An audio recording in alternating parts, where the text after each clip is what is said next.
Imagine a detective staring at a box of evidence from 1983, a victim with no justice, a killer who vanished, fingerprints too smudged to match, and DNA that's been tested and retested with no hits in any criminal database. That used to be the end of the road. Then genetic genealogy arrived, and suddenly, decades-old ghosts started getting names. In this video, we're going inside the method that has quietly revolutionized cold case work.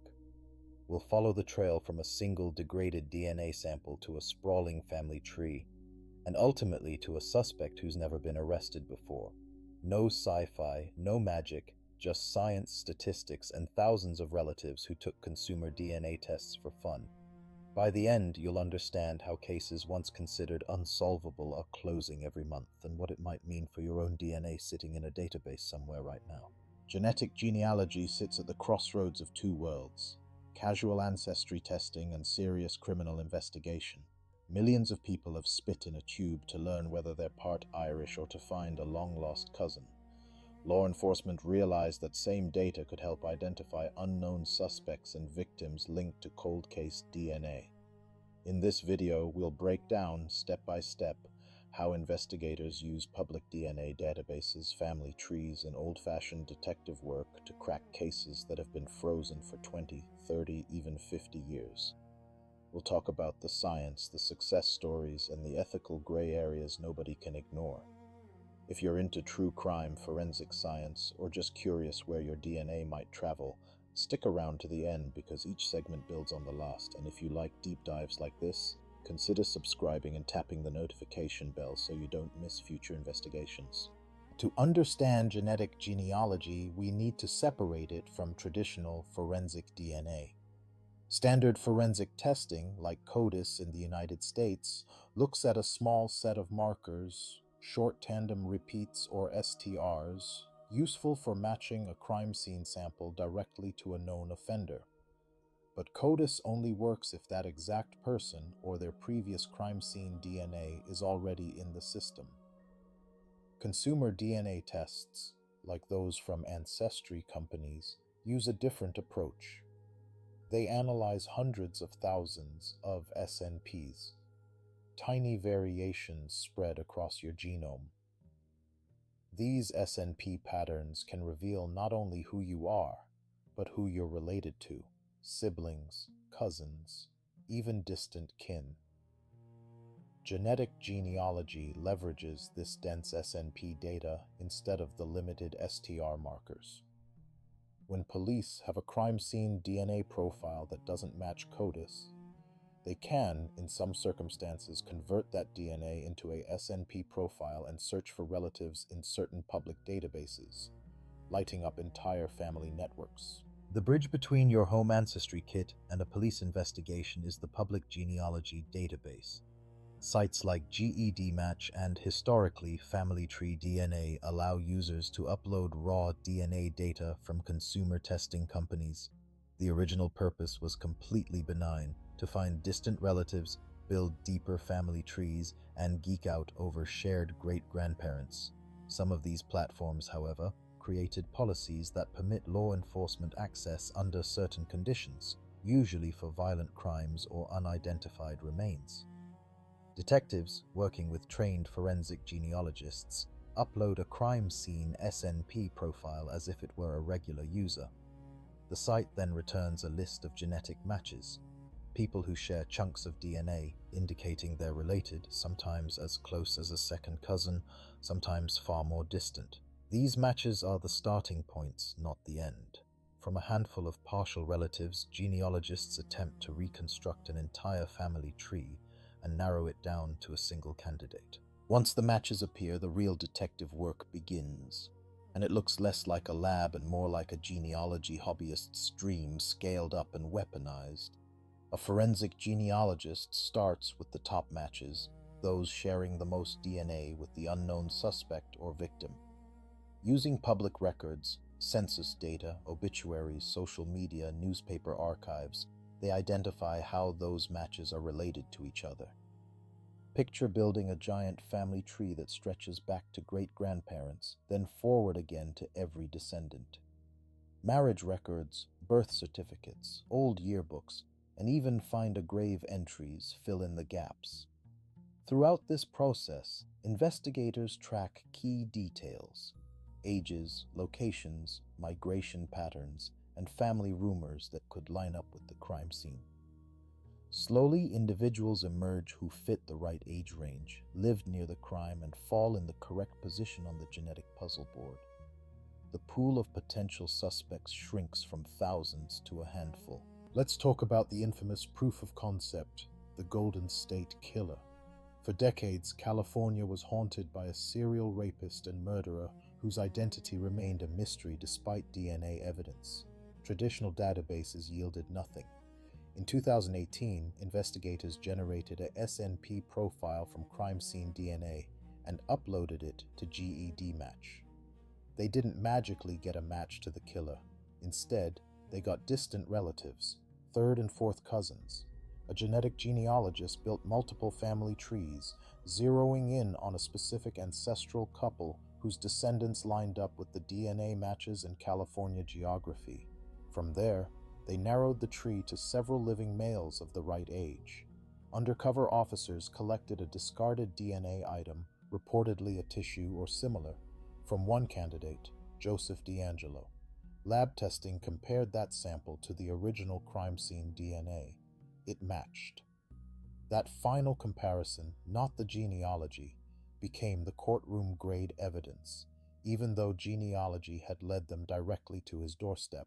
Not every case involves a known criminal.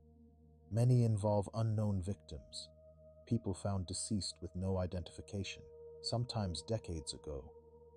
Genetic genealogy has become a powerful tool for giving them back their names. Here, the process is similar. Forensic labs extract SNP data from remains and upload the profile to a cooperating database. Matches reveal distant relatives, and genealogists build family trees to identify where, in that sprawling forest, an unaccounted-for person might exist. They look for families with a gap, a missing sibling, a cousin who vanished, a child last seen in a particular region. Once they have a strong candidate, investigators contact living relatives, gather traditional DNA samples, and perform a direct comparison. This has resolved numerous John Doe and Jane Doe mysteries, turning anonymous bones into named individuals whose families finally receive answers, and often triggering fresh homicide investigations that had never even been recognized as crimes before. Behind each breakthrough is serious lab work. Crime scene DNA is often degraded, exposed to heat, moisture, or time. For genetic genealogy, labs must extract enough intact DNA to generate a SNP profile compatible with consumer-style databases. This usually means using specialized kits and methods tailored for low-quantity, damaged samples, sometimes from a single hair shaft or a tiny blood flake. Technicians then run the DNA on microarrays or next-generation sequencing platforms, reading hundreds of thousands of positions across the genome.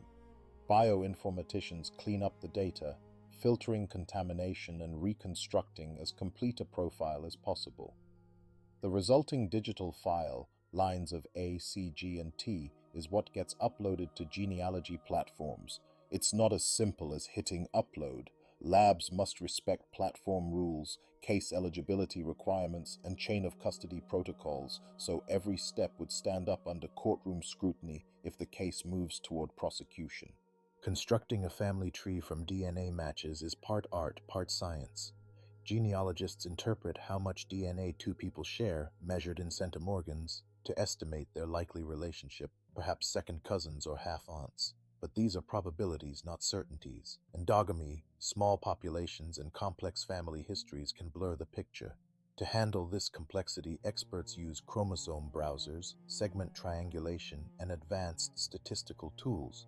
They check whether multiple matches all share the same DNA segments with the unknown profile, forming clusters that point to a specific ancestral line. Once they identify two key branches that intersect, for example, the maternal and paternal grandparents, They can locate where an unknown person must logically fit. Then, traditional detective skills take over, ruling people in or out based on age, gender, residence, alibis, and criminal history, until only one plausible individual remains on the board. Law enforcement can't just upload DNA wherever they want, at least not ethically or legally. After early successes like the Golden State Killer, public backlash pushed platforms to clarify their rules. GED Match, for example, implemented an opt-in policy. Only users who explicitly agree can be included in law enforcement searches, with narrow case criteria like murder, sexual assault, or identifying remains. Different countries and states impose varying regulations. Some require warrants before accessing genealogy databases. Others are still catching up. Civil liberties groups worry about surveillance by family tree, where one relative's choice to test exposes many others to investigative scrutiny. Investigators, on the other hand, argue that they're using information people voluntarily shared within strict guidelines to solve violent crimes and bring closure. This tension has created an evolving policy landscape where every high-profile case sets new informal precedents and sometimes triggers formal legislation. With great power comes big ethical questions. When your cousin uploads DNA to find a new branch of the family, did you consent to being indirectly part of a homicide investigation? How far should the state be allowed to peer into family connections to find a suspect? Critics warn about mission creep. What starts with murder and rape cases could gradually expand to lesser crimes, or even non-criminal uses like identifying protesters. There's also concern about bias. Some populations are overrepresented in consumer databases, potentially skewing who gets swept into the genetic net. Supporters counter that investigators follow strict case criteria, and that distant relatives face no legal risk unless other evidence points to them. They argue that refusing these tools could leave dangerous offenders free. Ultimately, societies must decide where to draw lines. Through laws, court rulings, and the terms of service we often scroll past without reading. Genetic genealogy doesn't work in every case. No relatives in the database. The trail might go cold again. Highly degraded DNA can produce weak profiles with few usable matches. Endogamous or highly interrelated communities create confusing patterns where everyone appears closely related to everyone else. There's also the risk of misinterpretation. A poorly trained practitioner might build a family tree on incorrect assumptions, pointing investigators toward the wrong branch. This is why leading genealogists emphasize standards, peer review, and clear documentation of each inferential step. And crucially, a genealogical lead is just that, a lead. Prosecutors still need direct evidence, a confirmatory DNA match from a lawfully collected sample, corroborating timelines, and conventional investigative work.